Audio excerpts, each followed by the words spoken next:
So, nung sinulat ko to, ang intention talaga is for it to be a proof of concept din. Para mapakita namin yung story ng isang pagita. Very limited yung time, pero ang goal talaga namin, especially sana next year, is maging full-length film or potentially series na parang mas ma-explore pa natin yung life ni Sampaguita, mapakita pa yung mga reasons kung bakit niya ginagawa yung ginagawa niya. And also may mga ibang characters din, katulad ni Rudy, gusto ko rin siya i-explore. Even yung relationship ni Rudy with Sampaguita, yung mga backstory nila, na pwede pa natin, may mga malalalim pang reasons kung ano yung pinag-uhugutan nila, kung ano ba talaga yung relasyon ng isa't isa, aside sa nagbibigay lang siya ng mga targets kay Sampaguita. So hopefully, maging full-length film siya. Yun yung goal for next year. Sana. Let's pray para mas mahaba pa yung story ni Sampaguita at ma-share pa natin. Parang may bedsy na kami ni Arjel. Yun, Talaga yung request hinantay nila. ko eh. Looking forward talaga ako. Charing! Bakit nga ba wala si Arjel? Kaya nga eh. Oo nga eh. Sayang. Arjel, habol ka. Okay. Queer filmmakers, queer actors, Queer stories. queer stories. Actually, yung pa, hindi pa masyado nabuka yung queer story ni Sampaguita dito no? So, going back, Precious, ano yung pakiramdam na another feather in your cap? But this time, it's acting. And hindi lang basta acting, it's international. Ako grateful talaga ako sa mga nangyayari. Kaya nga po sinabi ko, parang minanifest ko siya eh. Kasi, to be honest po, nung lalabas na itong Slation Royal ng mga kapatid ko, ng mga Divine Divas, pero nakafeel ako ng parang ako baka mamaya ma-left out ako. Alam mo yun, parang baka makalimutan ako ng mga tao kasi may panibago ng show na inaabangan. So, nung nag-episode 1 na, nafe-feel ko talaga siya na parang, ay, hindi na ako yung priority ng mga fans. Kasi syempre, wala naman ako dun sa show. Pero syempre, hindi ko naman siya tinitake as negative. Kumbaga parang, sabi ko nga, tapos na siguro yung time ko to show my talent sa drag. Kasi parang, ayun na, panalo ko na siya. So sabi ko, panibagong naman to, panibagong page na ng life ko. And nasabi ko sa speech ko dati sa LA na before pa kasi ako nag-drag queen, before ako naging dancer, gusto ko rin talaga maging artista, gusto kong umarte. Kasi yung mama ko pumiling magpapalabas na sa bahay ng mga horror, mga love stories sila. Roderick Paulate, yung mga inaabangan ko yung dati, bata pa lang ako. So nung nangangarap na ako, sabi ko, ay parang carry ko maging artista. Kaya lang di ako nabibigyan talaga ng chance. Nag-audition ako dati sa Pinoy Dream Academy, hindi rin ako nabigyan ng chance. Ganito yung boses, tatanggapin ba doon? Siyempre hindi. Pero nag-try lang naman po ako. Tapos siyempre pangarap ko dati mag-BBB, hindi rin ako nakakapag sa haba ng pila. So tinatapat ako pumila nung time na yon. So ngayon, nung binigay po talaga siya sa akin, sabi ko, ay, reminder siya na yung pag-arte pala, isa pala siya sa mga ginugusto ko rin dating mangyari. And binigay siya sa right time at just ko sa US pa siya na-recognize. Kaya wala pa kailang ibang nararamdaman ko, talagang sobrang grateful lang talaga ako. Nagtitink din ako kasi hindi ako tumigil sa pagtanggap ng mga blessings at umuo sa mga ino-offer ng universe. At Direk, syempre thank you kay Direk kasi pwede namang hindi ako yung kunin niya. Diba? Marami naman po kaming talented na drag queens dito sa Manila pero ako yung pinili niya kaya thank you Direk. Maraming salamat. Thank you po. Yun talaga siya. Now you know the importance of innovating your craft. Yes. Otherwise, pag-iiwanan ka talaga Ay, naniniwala po ako doon na kapag napagod ka sa isang bagay, ibig sabihin ayaw mo na mag-grow. Siguro, lipat ka na sa ibang pwede mong maglaro ulit at makapag-create. Yun, doon po ako Just keep on branching out, di ba? Parang ganun lang. Yes. Tsaka kaya ko na pong balik anytime sa drag. Like, Tama. kanina nag-perform. Mamaya may performance po kami sa rampa. Parang, pero iba talaga to eh. Ibang na to. Ibang achievement na siya. Kaya, sobrang, sobrang saya lang talaga ng puso ko, promise. Kasi, iba talaga si Lord. Congrats, Thank you, Lord. PBN. Thank you. Thank you. Wala po akong ating background. Last year po kasi nabigyan ako ng chance mag-act sa isang short film. Yun po yung Happy Mother's Day with Fee Palmos. Tapos nasundan po siya after 3 months ng 60 with Miss Charmaine Buen Camino. So parang, hindi po ako nag-acting workshop ever. Pero nung isushoot na po itong Lip Sync Assassin, buti na lang po, binigyan ako ng isang araw ni Direk na mag-acting workshop. Yun po, isang acting workshop lang po yung na-experience natin. Si Direk Ryan po. Acting coach. Carlos? Ryan Morsha. Ryan Marsha. Okay.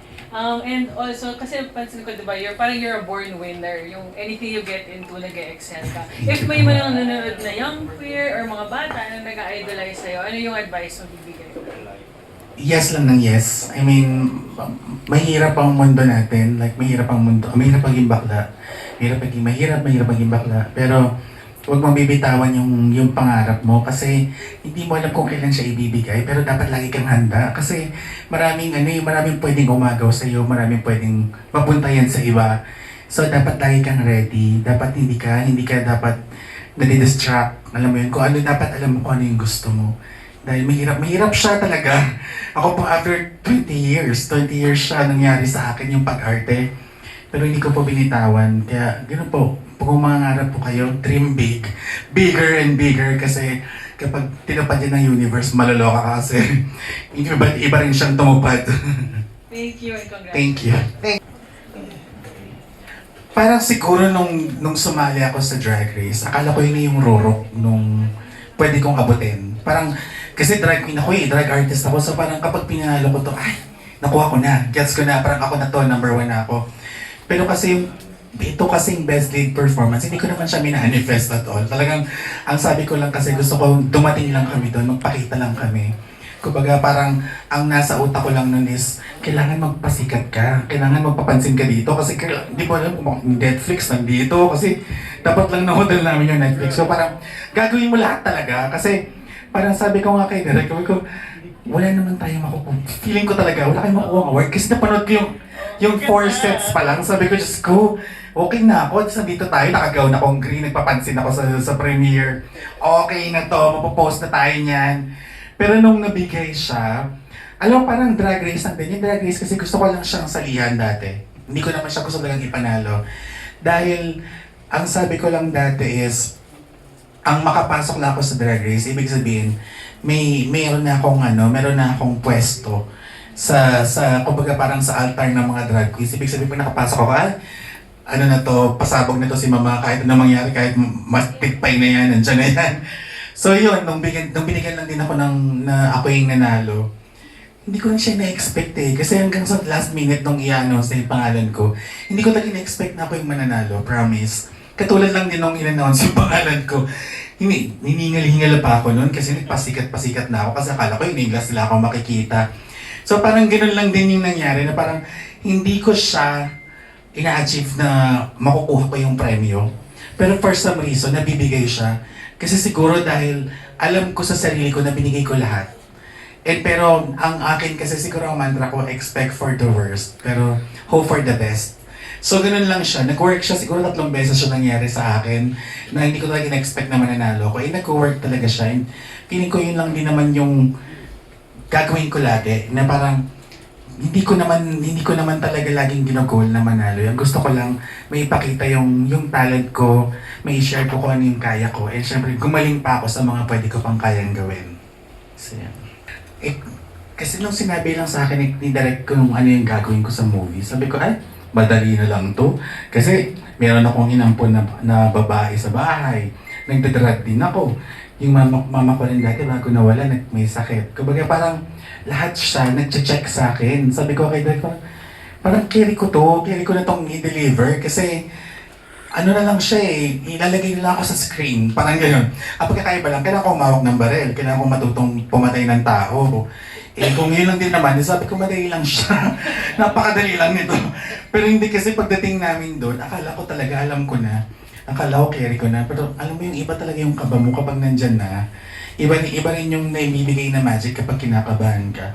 So I think yun yung naibigay ko sa character na akala ko pasok kaming dalawa sa isa't isa, parang I mean parang ako na rin siya in real life, pero hindi pala kasi mas marami para siyang pinagdadaanan na pwede pang maibigay nga. Sabi ko nga kay Direk, kahit napanood ko, sabi ko, Direk, kailangan niyang maibigay ulit, kailangan pa natin mabigay yung buong story kasi marami pa, hindi pa ako nagpatawa doon, sabi ko sa kanya, marami pang pwedeng i-unfold sa character kasi alam niyo po yung Die Beautiful, para siyang, kinuha ko siya tinitignan, na kailangan mas maintindihan nila kung bakit kailangan gawin ni Sampaguita yung mga ginagawa niya. Dahil may mga kailangan tayong ipakita sa screen na hindi alam ng mga tao. Ano dapat maging aware sila. Ayun. Sobrang saya nung the whole shooting, yung whole process. Very blessed kami na we worked with so many talented, very generous creatives and filmmakers. Yun pa lang sobrang saya na nun. Tapos, medyo challenging dahil syempre may mga patayan scenes na with a very limited budget, kailangan lang namin pagkasayan siya in 2-3 days.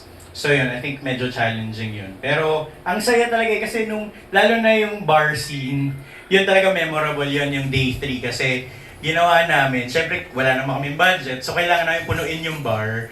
So yung mga fans and friends ni Precious, tapos mga friends namin lahat, ginather namin, tara party tayo sa Rampa. Tapos maalam naman nila mag-shoot. So, yun yung napakasaya nung energy. So, para lang kami naglalaro that day. As in, after nung mga patayan scenes, okay, party tayo. Magpa-perform si Precious for everyone. Tapos, yun, asaya. Sobrang memorable nung scene na yun. Ang dami ko natutunan also in the process. I'm relatively new in the film industry. So, yung whole process for me, such a blessing that I have this opportunity to make this short film. Na sana nga matuloy-tuloy namin para tuloy-tuloy yung learning and growth for me and for Precious and for everyone. So yun. Thank you. Direk, balikan ko lang sabi ni Precious kanya na ang dami naman drag artists sa Pilipinas. And she's honored na siya yung napili mo. So I wanted to ask, bakit nga ba si Precious yung napili mo to play Sampaguita? Takpan mo yung tenga mo. Hindi, when I was writing it, ang nasa isip ko na talaga si Precious. First of all, Lip Sync Assassin yung title, and who else is one of the best, if not the best, drag artist here in the Philippines and also in the world. So yung palang naisip ko na mag-justify talaga ni Precious yung pagiging drag artist ng Sampaguita na unbeatable sa lip syncing. Tapos gusto kasi yung complex nga yung character ni Sampaguita, pero kailangan puno siya ng puso. Kasi yun nga, willing siyang ibigay lahat-lahat para sa pamilya. And meron akong nakitang parang magic din kay Precious, even when I was following her career in Drag Race na yun all heart lagi yung binibigay niya. Yun pa lang, that would help justify the character of Sampaguita na all heart din yung binibigay para sa pamilya. So, yun, kaya ako I truly believe na yun nga, nanalo ba ng lead performance. So, very well-deserved. Yes. And no one else can play Sampaguita but Precious Paula Nicole. We do agree. Punta pala ako ng LA, dami ko na minamanifest. Feeling ko ngayon, yung pagkapanalo namin, na-manifest din siya eh. Kasi ano po yung sumisipol? Ayun, pagdating pa lang po namin, may sumisipol talaga. Mariah yata. Ayun. Ayan, kasi ako dahil iniwala po talaga ako sa manifestation. As in, nag-work talaga sa akin ilang beses ko na siyang napatunayan, ilang beses siya nangyari sa akin. Tapos lagi lang po ako na kung ano man yung sa tingin ng universe na pwede ko pang kayang ibigay, na hindi ko pa nabibigay at nadideliver, nagagawa. Bigay lang po nila kasi hindi ko naman yan tatanggihan. Kahit ano pa yan, kahit ano pa. Opo, kasi iniwala naman po ako kapag hindi ko naman kaya, syempre, dadating yung time na ako mismo yung makakaramdam na hindi to para sa akin. Pero ngayon po, ang alay ko lang manifest is, kung ano pa yung kung hanggat kaya ko pa mag-inspire ba. Like ito, yung ako pa isang drag artist, pero malay ba natin na makakakuha tayo ng award sa ibang bansa. Kung parang naging inspirasyon ako ngayon sa mga drag queens na, meron pa pala tayong kayang gawin bukod sa pag-show natin sa bar. Wag ang katulad po ni Maxi, nakikita natin siya ngayon sa mga noontime show. Kumbaga, hindi talaga nililimit sa drag lang yung kaya natin gawin dahil hindi lang tayo basta drag artist na po talaga kami. Kaya kung ano pong ibigay sa akin, go lang, laban tayo dyan! Stop. Hello. Wala na yung mic. Do be perceived natin kasi. Oh, Hello? Hello. Wala na. Hello? Napagod na yung mic. Hindi naman po. Okay. Hello. Ayan. Meron talagang sumisipot. Ako po, gusto ko po syempre makatrabaho yung mga gay icons, mga actors, si Meme, si Mama Pao, si Roderick Latte, yung mga talagang naging inspiration ko para maging artista ba, maging actor. And syempre, ang isa po sa mga bet ko talaga maging horror character. Yung parang pong si Pennywise. Po, as in, may ganun akong napipil ko dahil panood ako ng mga horror films. Parang, sabi ko talaga, parang carry ko manakot, carry ko. Basta may ganun po ako napipil na parang feeling ko may kaya akong ibigay na something dark, mas darker pa kasi sa pagpatay ni Sampaguita. Kaya yun po, isang siguro sa Shake, yun po, Shake, Rattle and Roll talaga. Promise, isa po yun, kasi naabangan ko, wala akong nangati pa sa mga. Sabi ko, ano nawala? Sabi ko, hindi man tayo nagkakulawa, gusto mo lang nagawa. Pero yun po, mga ganun, mga horror films, tsaka Pigel. Di po, kasi actually usap nga kami ni Direk nung nasa aeroplano kami pa uwi dito. Sabi niya, meron kayo bibigay sa'yo na character ha. Sabi ko, ano po, ano ka doon? Police ba? Police, sabi ko, ha? Na hindi game. Sabi ko, Direk, saan nanggaling yan? Sabi, hindi, feeling ko kaya mo, sabi niya sa akin. Sabi ko, sige, feeling ko rin naman po kaya ko kasi sa drag naman, ang dami-dami namin piniplay na characters. Minsan nagbo-boy drag din po kami. Kumbaga, isa yan sa mga gusto ko rin explore na feeling ko naman kaya ko rin mo i-deliver. Siya lang, wala. Nagigigil ako dun sa bata yan. Hindi kahit sino. Actually si Alex Diaz, nakakatawa kasi one time kita kami sa isang party sa preview magazine, preview ball.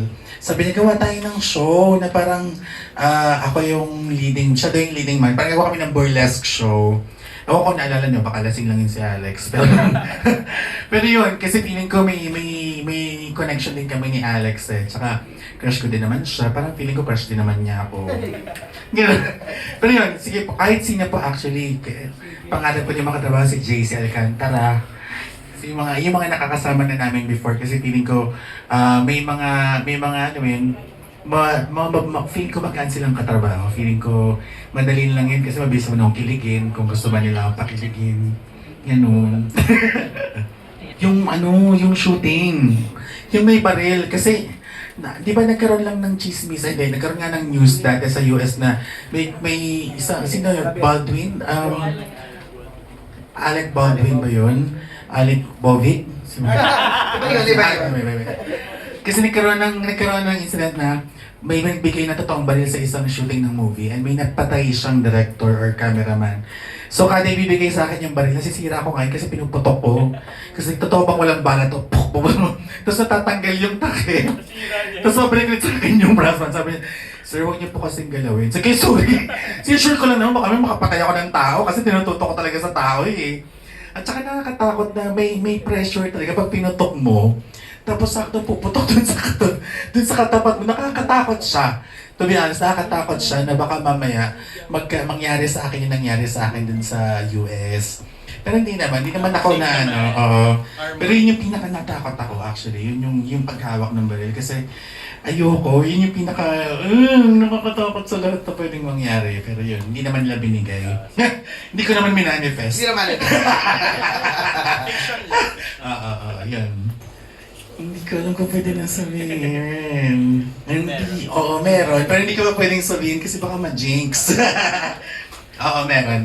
Meron pa akong mga, may mga sumusunod na tayong, pwede maging trabaho sa mga susunod na araw. Yes, meron pa ulit. Exciting. Medyo international. Medyo international. Medyo lang. Medyo, sana mag-jinx. Pero meron, thank you Lord ulit. Na-manifest. Na-manifest ulit. Congratulations. Na-manifest. Exciting, Jack. Thank you.